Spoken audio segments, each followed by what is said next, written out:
看6之3，同样想要这个回课的范围高加，咱后礼拜因为顶后礼拜你比，啊，毋过后礼拜拜2个月、拜3个月就会比，这个咱安排。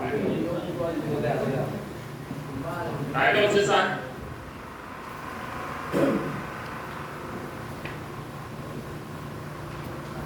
那原程的记录，啊，没啦，变的啦，3点7、3半波。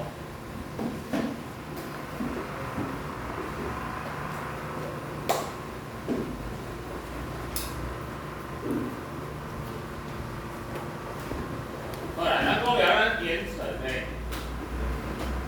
下骹，就好像你的冰册安尼，啊，你的原程安尼定落，好像翻书一样。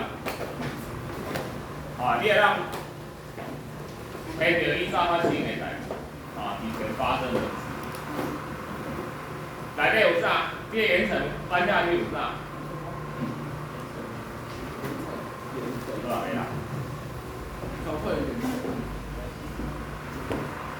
第一种，咱叫做地质事件。地质事件咱头前学的，你可能有过迄个岩脉入侵，就是岩浆形成火成岩。你个有岩层沉积，你个有发生折挫、发生断层，这拢是地质事件。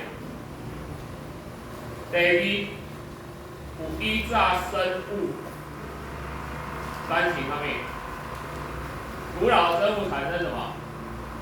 那个啥，化石。咱盯着这两种物件，就知影依照发生过什么代志。啊，所以咱得看地质事件，看地质事件。地质事件比如讲，你看迄沉积物，沉积物就是迄沉积岩、砂岩、砾岩，还是页岩。沉积物的大小关系着啥？咱比如讲沉积物的堆积若做讲一个河流，伊沉积物堆积，是受到什么来影响？啊，它是会被流速影响。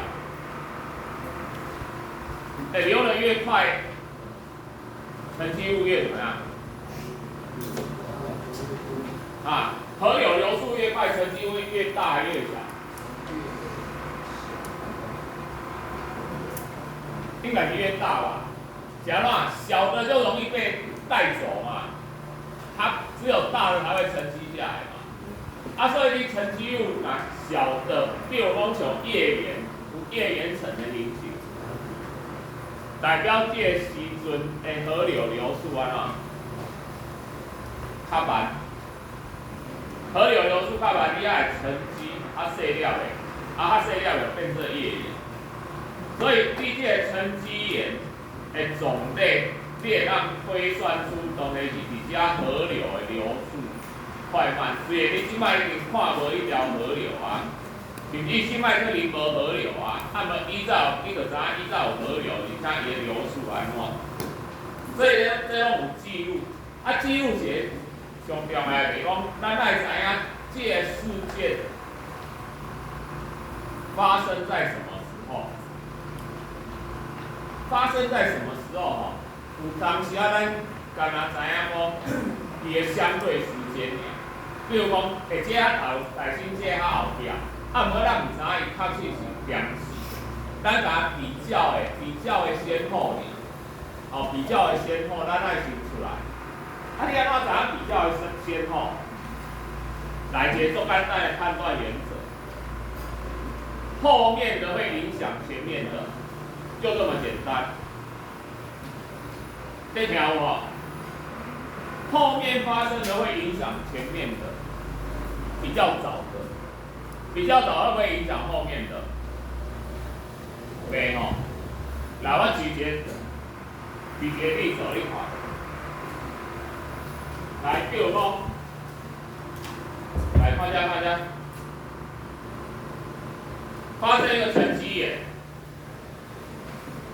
然后呢，发生一个岩脉入侵。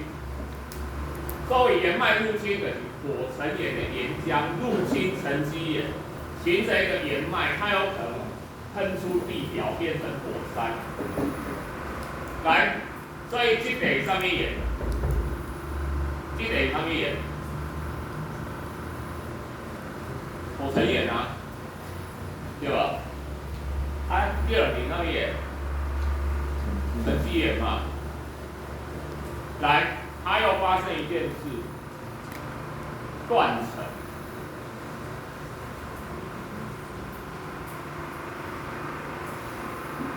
我怎么知道弯弯杂工是新断层还是新岩脉？因为一定沉积了以后岩脉嘛，这边讲沉积岩一定先发生嘛，无你的岩脉袂安尼扛过嘛，一定是这三层，而三层沉积岩发生的顺序应该是安怎？啊，应该是安怎？是毋是愈会开愈大进？但是有一种例外哦，伊可能有发生天翻地覆的地层反转哦。所以题目若问你这一通常会甲你讲，假设没有发生地层反转的现象，因为它是有可能地层规个变回来。你就上下颠倒了。无这种状况，伊通常是叫讲 A、B、C， 第三个 A、B、C 三个，一定是为 A 到 B 到 C。中有可能发生讲侵蚀面，侵蚀面就是你沉积一定是白白嘛，啊你若凹凸不平，就叫啥？就是发生啥物？侵蚀，好，这沉积在侵蚀。好，岩脉入侵断层，来我画给你看啊。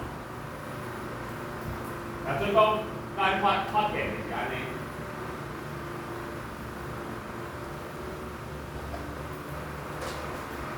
来，新断层啊，是岩脉，咱刚刚讲过，后来都会影响前面者。谁影响谁？断层影响岩脉，对不对？断层影响岩脉，对不对？因为岩脉被断了，所以谁先？岩脉先才断层，安尼会理解无？安尼通理解无？今仔这岩脉若完整呢，干那岩层哦，岩层一定等你嘛。啊，毋过岩脉若好好，标以上，断层无去影响岩脉，标是安怎？岩脉是后来发生的事件，断层先，然后才岩脉。安尼会判断哦，会判断。所以咱看课本178页图，来，这个地质事件。咱先看下这1、2、3、4、5、6，来第一个砾岩层沉积，形成砾岩层，然后因为受力倾斜，来，分解受力倾斜可能发生什么作用？什么作用可能导致受力倾斜？折皱对无？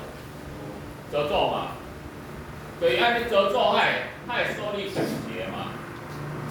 对吧？啊，当然断层有可能啊，断层完之后，它用那个压力无法解消，所以就受力倾斜了。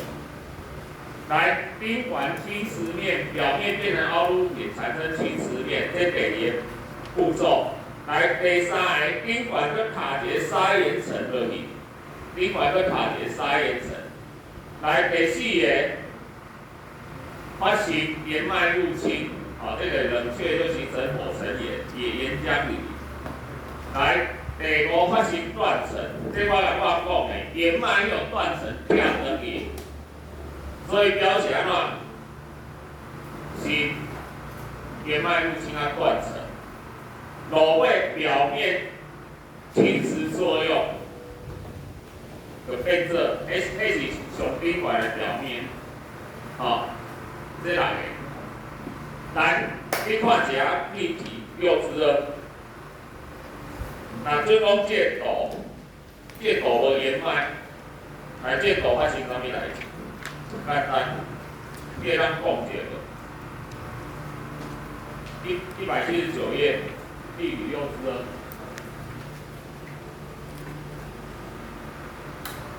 伊内底发生几个事件，伊的编号顺序安怎排？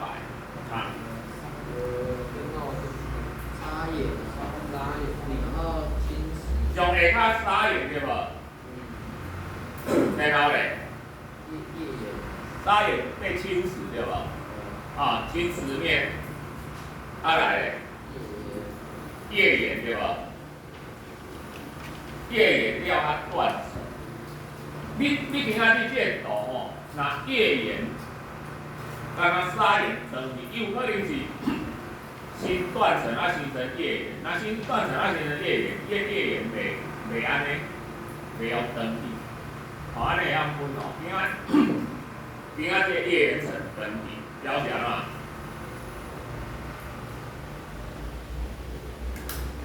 新叶眼层基，然后它是断层。来，上尾一个发生啥？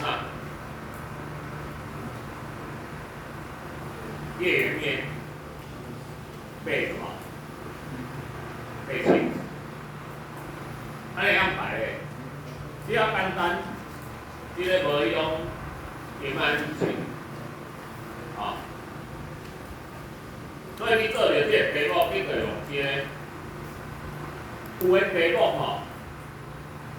有的题目它一个事件各在一边没有交叉到这样你就不一定能判断出来你圆满两支笔断成你一笔两个无去交汇到，安尼你就唔知影讲，除非讲中有一个事件会让它连贯起来，因为有的题目很奸诈它给我是这2个不能排出顺序来的，这要爱注意好，来这原层的记录。好，再来咱看化石，来这化石讲述有一张化石咧讲这个最出名的就是恐龙到时阵我前几天我拢去我校外教学拢去树木科学园区，当然今年个看卖你有去过台南的树木园区无？来咧恐龙，来咧恐龙。我以前小时候很喜欢看恐龙图片，我儿子也是来去注意依照我看恐龙的时阵讲到恐龙会灭亡的原因。讲到恐龙会灭亡的原因，书里面都跟你讲说，恐龙灭亡的原因可能有下面几点：1什么，2什么，3什么，4什么，2、5、6点。迄是我细汉看的册不过即摆恐龙的册，写互你看的只有一个原因。为什么？因为已经确定了，在这几十年间，我们已经确定了恐龙会灭绝的原因。讲什么？小行星的撞击，然后咱把这个小行星的大小推算出来，是安怎？咱找到撞击点。是安怎？咱知影是小行星的撞击，这不袂讲的你唔是讲我有一个撞击点安尼这个撞击点就是被小行星撞击，然后这个小行星的撞击恐龙啊交流，唔是安尼导的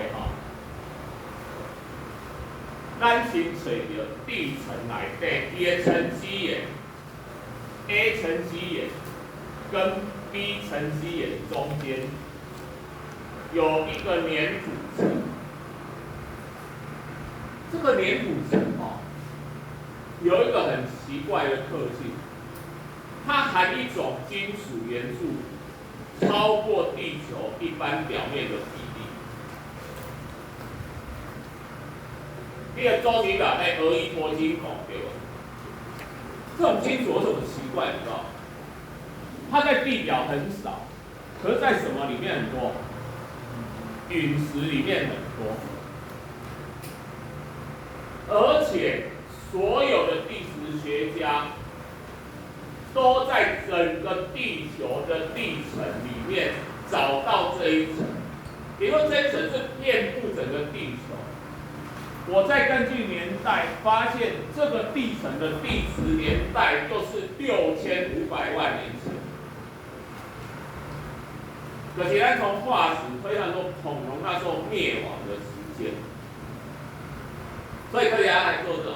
问题来啊，哪里撞击？结果有一个人翻到一个报告，有人在看油田的时候，在南美洲墨西哥湾那附近找到一个一半在陆地、一半在海里的圆形、正圆形的一个地形。你看看，大自然要形成正直线跟正圆形，这是不太可能的事。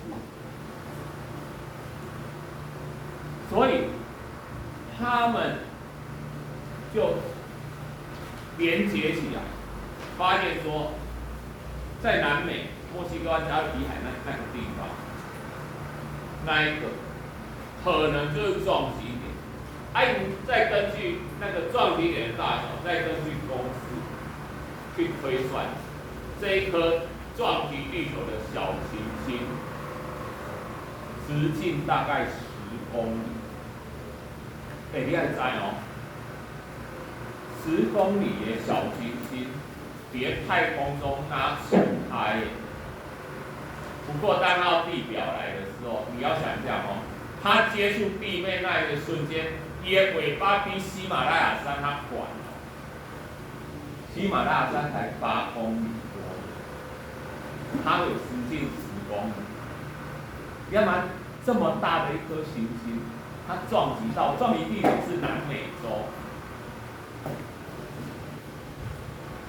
它还没有到地面呢，它光是通过大气层摩擦产生的高热，已经先使南美附近的森林规个烧起来。根据这种速度跟那热量推算，没有撞击地面的时候，它的预计撞击点附近周围的森林，全部着火就会烧起来。我来讲，当它一撞击到地面，南美包括北美的恐龙，几乎一瞬间死亡。那个震波胖出去，所有恐龙一瞬间死亡。你说这个南美跟北美恐龙一样，咱全世界亚洲、非洲各地都有恐龙，无对，伊无瞬间死亡。不过接下来发生什么事？这么大的一个行星撞到地球之后，马上遮天蔽日的灰尘散到大气层，完全不见天日啊！阳光没有办法照到地面，会发生什么事？绿色植物开始死亡而且不止这样，它撞击释放出土里面、岩石里面的一些硫酸离子、碳酸离子，整个散到大气层里面，全部酸雨下来。无日头，更加上酸雨，所有的植物开始漂移。植物漂移，第一批什么恐龙？草食性恐龙啊，无食物来源啊，草食性恐龙先挂，草食性恐龙一大批死亡，肉食性恐龙一看，它这个手到擒来，自己倒下去了。肉食性恐龙享受完他们最后一餐之后，也挂了。好，不过你讲恐龙的完全灭绝也不对哦。恐龙的后代子孙依旧生存在我们的空间。你看看，哪一种动物是恐龙的后代子孙？不是蜥蜴，也不是鳄鱼哦。你知道真正恐龙流传下来的后代是哪一种动物？你知道吗？鸟类。鸟类才是真正恐龙的嫡传后代。蜥蜴人同意啊吼，蜥蜴人讲，伏丁，四脚伏丁，是神人啊神人是比喻，同意，迄拢毋是，迄拢甲恐龙那个系无关，恐龙下来的，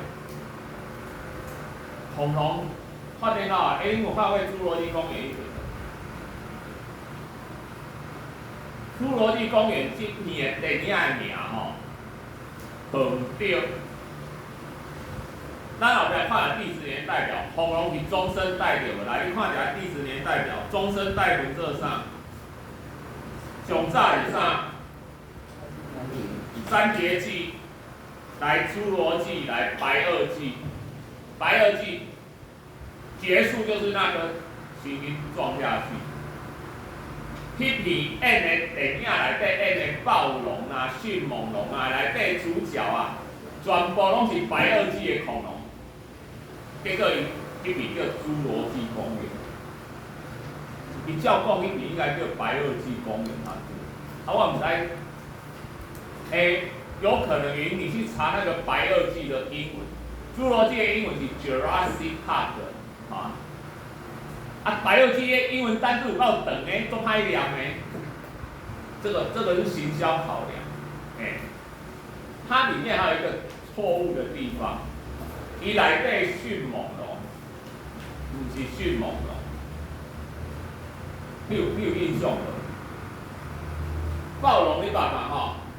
暴龙的两三战老环啊，很大的那暴龙啊，它里面讲的迅猛龙无暴龙遐大只，毋过伊要来到时阵，咱头准备到厝顶啊，迄叫恐爪龙，对嘛？它在里面伸出它的前爪，像那镰刀一样，还会敲敲顶的，迄伊叫恐爪龙。真正迅猛龙比人较矮，好像一只火鸡的大小。但是它在迅猛龙在侏罗纪的末期闻之色变，想到这细只恐龙会让其他恐龙吓得要死。我告诉你，迅猛龙已经有智慧，它都不是单打不动，也这战术运用，谁佯攻谁进攻谁断后，它还会任务分配。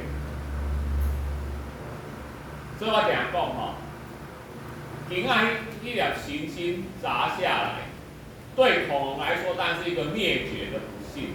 按我来讲，无迄粒行星，咱在座的各位无在了坐家啦，因为哺乳类不可能会兴起啦。接下来就是爬虫类一直演化，演化出高等智慧的爬虫类。恁下较侪拢是恐龙啊，来恐龙演化到尾啊，恐龙可以来上学啊哺乳类当时是被爬虫类压着打结果是粒行星崩落来，把爬虫类几乎灭绝，哺乳类趁势兴起，迄就是新生代。所以一个族群的灭亡，可能是一个族群的新生。不过我常来讲安尼，恐龙的灭绝其实给我们很大的启示。我经常跟同学讲，虽然它要灭绝了，可是，在小行星砸下的前一刻，地球上的每一只恐龙都很用心的在活着，直到死亡的一刻。这是很发人深省。来，所以咱来看，咱的第10年代，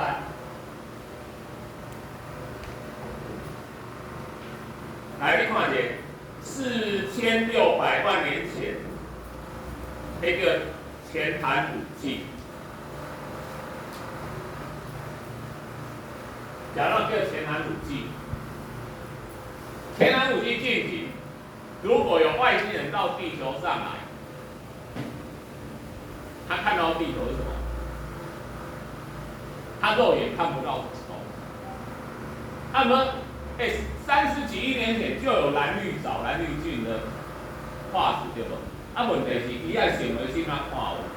所以伊若伫个前寒武纪进行的时间内，伊因为把地球的原始乌等于分析，无伊看到地球是一片死寂的，没有生机的。到了寒武纪，几年？伊的单位是啥？伊的单位是百万年哦，百万千万亿，5亿4千万年前，寒武纪。来。寒武纪有一个叫做寒武纪生命大爆发，就发生在寒武纪，所以这一季就是一个标志，从5亿4千万年那一个时间点，地球热闹起来了。来，想嘛，你就看嘛，为什么特别在那个时间点？会产生寒武纪的生命大爆发，地球忽然吵吵闹闹的热闹起来，各种生物都。如果那时候外星人来，一个都精彩啊！所以咱讲叫做寒武纪生命大爆发。地球的环境，生命受环境影响，地球的环境出现了一件事，你越看什么代志？跟大气层有关，大气层里面有一层产生的，停留层内底，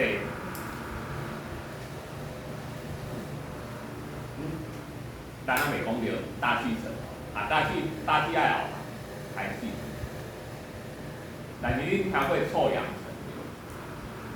臭氧层是在从哪来？阻挡紫外线啊，紫外线会怎样？破坏你的细胞啊！没有臭氧层之前，生物为了怕臭氧层伤害，只有靠什么？海水，而且海水还要很深，所以它只能住在深深的海里，所以以前只有海绵宝宝，好不啦？哎呦，歌不是这样唱吗？海绵宝宝住在深深的海里啊。反正不管什么生物啦，只有深海中的生物，而且很少。臭氧层形成料，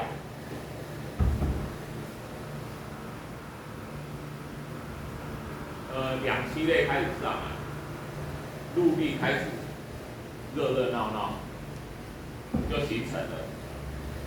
所以这段咱叫古生代，古生代咧，咱做侪字啦吼，你唔免全部家记起来。你寒武纪有印象就好啊，什么奥陶纪、自由纪、泥盆纪、石炭纪、二叠纪，二叠纪了，进入咱甲拄仔讲的中生代。咱分类第10年代是根据什么的区分？都得根据化石啊。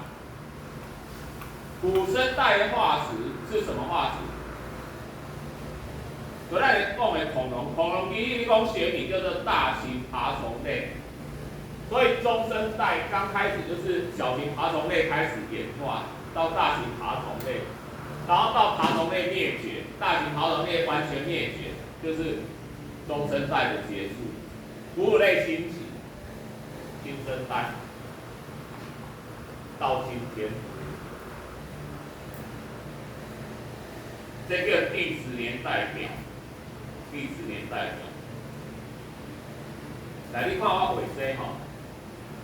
你看我画这个图吼，咱想讲，哦，咱分三格，咱地球分三格、分四格，后面还有字，来，古生代、中生代、新生代，咱地球几大？咱地球46亿年对吧？来切1/4，一代一代。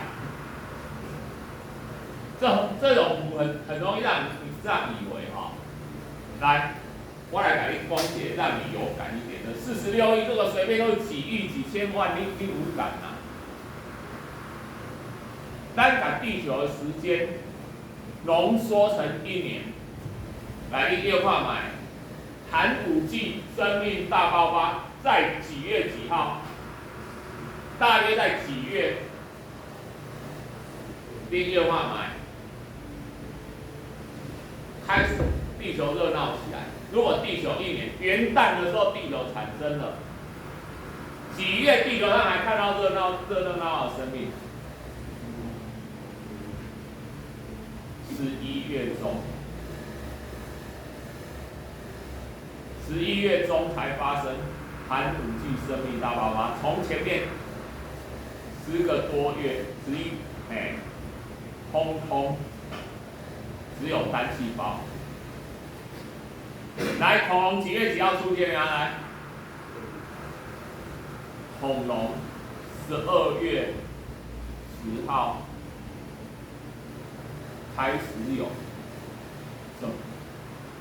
圣诞节灭亡，12月25灭亡。最原始的人类什么时候出现？你知道吗？12月31号晚上8点。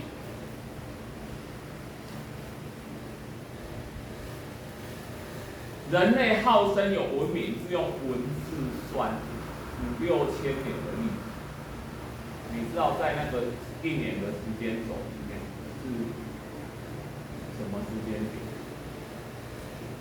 ？12月31号晚上11点59分30秒，距离过远30秒。这是人类5000年有文字、有文明的历史，在地球46亿年的历史来内都讲给你看。安尼有感觉无？有感觉无？所以这地是越后面越密集哦。这代表什么？咱生活演化是愈来愈紧的哦，头前做慢哦。我再来讲一个，互你有感觉的。咱恐龙有2个明星，一个叫暴龙，暴龙是迄个白垩纪的霸主，不过侏罗纪的霸主叫啥了吗？翼龙，还是叫伊特龙？咱进人一下，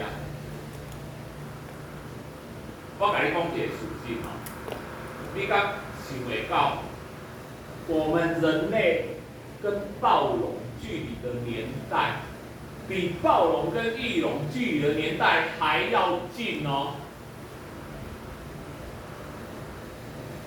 暴龙离我们是6500万年。跟翼龙跟暴龙，也就是侏罗纪跟白垩纪的相隔年代是1亿2000万。安尼有感觉无？你讲迄种恐龙时代，拢做伙无哦，无做伙哦。你看暴龙的生存年代较近哦，较近哦。所以地质年代就是这样。生命的演化越来越快，你看咱社会变动是愈来愈紧。咱离战农业社会那个变动很小，可是进入这个资讯时代，甚至进入网络时代，咱所有的职业啦，迄个淘汰愈来愈紧啊。我们是越来越快，也跟演化一样哈。来，叫提到讲指标化石，什么叫指标化石？就是讲，你若伫这个化石层挖到这种化石，你就知影这个历程是属于什么年代。表示你爱做这个指标化石的生物，第一，你的生存范围爱安怎？大还小？要很广嘛。你像三叶虫，三叶虫的古生代的海洋几乎随处可见，遍布整个海洋中，所以我很容易找到三叶虫化石。不过它的生存年代要大还小，要长还短。一被这指标化石，它的生存年代要短。为什么？三叶虫在古生代结束之后就灭绝了。如果今天中生代都有三叶虫，你去挖到这个岩石，你哪会知影讲这个岩石是古生代、中生代？我要做指标化石，我就是挖到这个岩石，我知影讲，我确定讲这个岩石古生代的岩石。就像挖到恐龙，我就知影讲这个化石层就是中生代的化石，这它叫做指标化石，所以咱的迄个古生代指标化石是三叶虫，若中生代你会当看到，陆地是恐龙，海里是渠石。免讲新生代哺乳类开始出来啊，指标化石。前寒武纪迄无啥物化石啦，你上个蓝绿菌尔，所以古生代无指标化石。所以会当判断生存年代。你在上个判断生存年代，你就知影讲，它相对年代而已。咱想要知影它是几千几万年。来，咱有一种叫做放射性定年法。你要拿什么叫放射性定年法？你们理化学过同位素的概念吗？我们身上有碳组成，因为我们有机物。我们碳的原子量多少？碳12，对不对？但是碳有一种同位素，具有放射性，叫碳14。它在自然界有一定的比例，很微量。但是你只要在自然界，你身上的碳就跟自然界相同。不过，若有一天你挑你，不再跟外界呼吸吃东西，你身上的碳14就会慢慢转变成碳12，因为半衰期是5000多年。就是讲，你的身上碳14的比例，每过5000多年的半衰期会少一半，再过5000多年又少一半，永远都有。半衰期意思呢，就一半一半一直少下去，所以永远有，只是越来越少。所以咱今仔挖到这个化石，我们是不是侦测里面碳14的比例？我去代入公式，我就知影讲这化石挂掉多久？这种叫做放射性定年法，我们可以得到绝对的年代，不是比较的相对年代。那今仔讲到这。